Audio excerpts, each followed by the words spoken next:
กันทีละที่ไม่อยากสู้สู้มันสายสามน้ำฮีก็ไงเทียมเล่าอิสราเอลสุดลุงโมลไม่ยาโอ้เมนูก็ฟังมา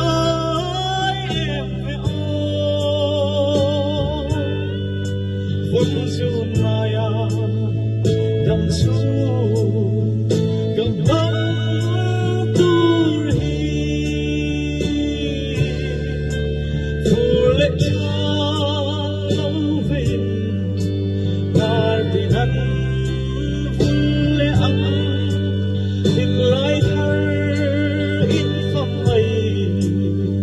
cha chu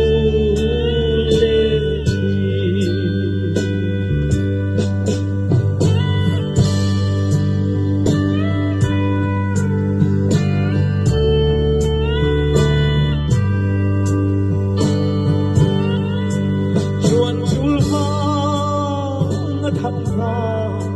sang gai đi tha dar la pha su lam ho min tia ma se kan ai đi se alai ta lo e ru nim chung le kan lum ko lam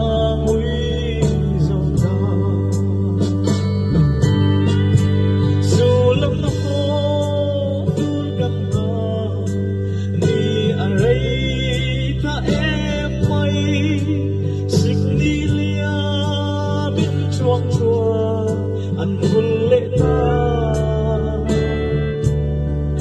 chung kim đê ada răng gam lên na rút nuông kha nói chung in ít tươi lệ trên lâu tu ta ô nên gặp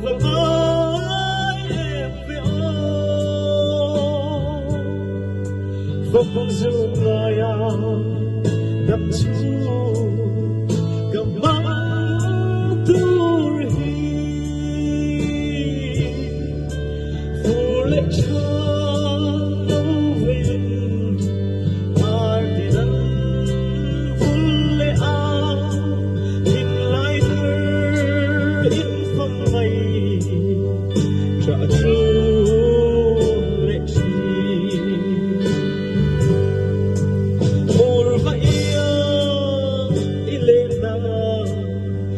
Sung thăm